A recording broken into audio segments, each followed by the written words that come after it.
Le roi Shantanu et Devavrata. Plusieurs années s'écoulèrent et le roi Shantanu dut apprendre à vivre sans la présence de son épouse et de son fils. Un jour qu'il traquait un cerf le long du Gange, le roi s'aperçut que la rivière était presque desséchée. Surpris, il en chercha la cause et vit bientôt, non loin de là, un jeune homme grand, fort et séduisant. Grâce à ses armes célestes, le garçon avait suspendu le cours du Gange. En réalité, ce jeune homme était le fils même du roi Shantanu, qui ne l'avait pas revu depuis sa naissance. Cependant, le roi ne pouvait pas le reconnaître, n'ayant vu son fils que pendant un bref instant, juste après sa naissance. En voyant le roi, le garçon reconnut son père et courut se cacher. Le roi Shantanu, frappé d'émerveillement, se mit à penser que le jeune homme pourrait bien être son propre fils. Il continua à marcher le long de la rivière lorsqu'il aperçut Ganga, qu'il n'avait pas vu depuis maintes années déjà. Comme il s'approchait, il vit le jeune homme, son fils, debout à côté d'elle. C'est alors qu'elle lui adressa la parole. « Ô meilleur des rois, notre 8e enfant est là, debout à mes côtés. Son nom est Devavrata. Il vient de terminer son éducation sur les planètes édéniques et il est passé maître dans l'art de manier toutes les armes célestes. Il fut l'élève du sage Vasishta, auprès de qui il a étudié les Védas. Ô descendant de Bharat, les démons autant que les Devas sont prêts à lui accorder toutes leurs faveurs. Tout ce que le sage Brihaspati connaît, cet enfant le connaît aussi. Et toutes les armes que le puissant Parashuram utilise, ce garçon les utilise aussi. Maintenant que son éducation est terminée, tu peux t'occuper de Devavrata, il est ton fils. » Suivant le conseil de Ganga, sa mère, le jeune Devavrata accompagna le roi Shantanu jusque dans sa capitale, Hastinapur. Le roi Shantanu se lia d'affection avec son fils, qui possédait toutes les vertus. Devavrata ressentait lui aussi de l'affection pour son père, et on les voyait toujours ensemble. Ils parlaient, marchaient, mangeaient, dormaient et chassaient ensemble. En vérité, rien ne pouvait les séparer. Un jour, le roi pénétra dans la forêt qui longe les berges de la Yamuna. S'y promenant, il respira soudain une odeur fort agréable, sans toutefois pouvoir en détecter l'origine. Il se mit à marcher çà et là, lorsqu'il croisa une femme à la beauté céleste. Elle s'appelait Satyavati, et elle était fille de pêcheur. Désirant l'épouser, il lui parla ainsi. « Qui es-tu et qui est ton père? Et que fais-tu ici? » Elle répondit au roi, « Je m'appelle Satyavati et je suis la fille du roi des pêcheurs. Mon père m'a demandé de conduire cette barque afin d'aider les gens à traverser la rivière Yamuna. » Attiré par le charme et la beauté de la jeune femme, le roi demanda sa main au pêcheur.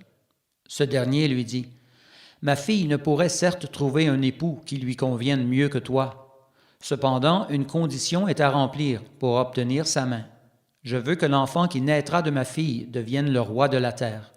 Nul autre ne sera ton successeur. » En entendant ces paroles, le roi Shantanu ne ressentit pas le désir d'accorder une telle faveur, et il s'en retourna chez lui, à Hastinapur, la capitale. Assis sur son char, il ne pensait qu'à la fille du pêcheur. Le vague à l'âme et le cœur en miettes, il entra dans son palais sans dire un mot à personne, pas même à son fils Devavrata. Constatant l'humeur de son père, Devavrata vint le trouver et lui demanda « Comment se fait-il qu'aujourd'hui tu sois si triste? Tu ne m'as pas dit un mot, ni vaqué à tes tâches quotidiennes. Dis-moi, je t'en prie, ce qui te rend si malheureux, afin que je puisse y remédier au plus tôt. » Le roi Shantanu répondit à son fils « Mon cher garçon, je songe à l'instabilité de la vie humaine. Si un malheur s'abattait sur toi, je me retrouverais sans enfant. À mes yeux, tu en vaux 100, et je n'éprouve pas le désir de me remarier. Je n'aspire qu'à perpétuer notre dynastie, mais les sages affirment que celui qui n'a qu'un fils, en réalité, n'en a aucun. Il sera toujours possible que tu meures au combat, et dans un tel cas, qu'adviendra-t-il de la dynastie Bharat? Telles sont les pensées qui m'affligent. » Devavrata était un jeune homme fort intelligent. Sentant que son père lui cachait quelque chose, il se mit à réfléchir aux paroles de ce dernier. Il alla trouver le conducteur du char royal afin de lui demander ce qui causait la tristesse du monarque. Le conducteur du char lui parla de la fille du pêcheur, ainsi que de la condition requise pour obtenir sa main. Accompagné de quelques aînés du palais royal, Devavrata se dirigea vers la maison du pêcheur. Ce dernier accueillit Devavrata en lui parlant ainsi. « Ô fils de Shantanu, je te souhaite la bienvenue. Nul ne te surpasse en ce qui a trait au maniement des armes. Grande est ta force, mais j'ai à te parler. Même si Indra en personne désirait épouser ma fille, il devrait en remplir toutes les conditions. Plusieurs sages m'ont affirmé que ton père est le seul homme digne de ma fille. J'ai même déjà refusé sa main à plusieurs d'entre eux. Le seul empêchement à ce mariage est que c'est toi et non le fils de ma fille Satyavati qui sera le prochain roi. Je n'ai plus rien à rajouter. » Comprenant le désir du pêcheur, Devavrata consulta son cœur. Désirant contribuer au bonheur de son père, le roi Shantanu, il parla ainsi au père de la belle Satyavati. « Ô pêcheur, écoute le vœu que je vais prononcer. Jamais un tel vœu n'a été entendu, et on ne l'entendra pas non plus dans le futur. Je répondrai à ton désir. Le fils de mon père et de ta fille Satyavati sera le prochain roi. Quant à moi, je renonce à la succession, j'en fais le vœu. » Ayant entendu les paroles prononcées par Devavrata, le pêcheur lui répondit. « La promesse que tu viens de faire suivra certes son cours, mais un doute subsiste en mon esprit. Qu'adviendra-t-il de tes propres enfants? Peut-être réclameront-ils la succession royale? » Devavrata reprit. « Ô chef des pêcheurs, écoute le vœu que je prononcerai en présence des aînés qui nous entourent. J'ai déjà renoncé à la royauté future. Je vais maintenant régler la question de ma descendance. Je fais le vœu de célibat. Jamais je ne me marierai. » En entendant le vœu prononcé par Devavrata, le pêcheur vit se dresser les poils de son corps. Il dit « Je donnerai ma fille à Shantanu. » Après que Devavrata eut prononcé son vœu, les Devas firent tomber sur lui des pluies de fleurs et des voix se firent entendre dans l'espace. On le connaîtra désormais sous le nom de Bhishma, celui qui a prononcé un vœu terrifiant. On ne pouvait qu'entendre ces mots « Bhishma, Bhishma, il s'appellera Bhishma ». Le fils de Ganga fit alors monter Satyavati sur son char et prit le chemin d'Hastinapur.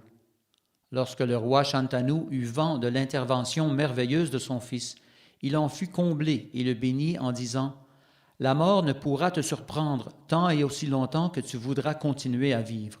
En vérité, tu ne mourras qu'au moment où tu le jugeras opportun. » C'est ainsi que Satyavati devint l'épouse du roi Shantanu.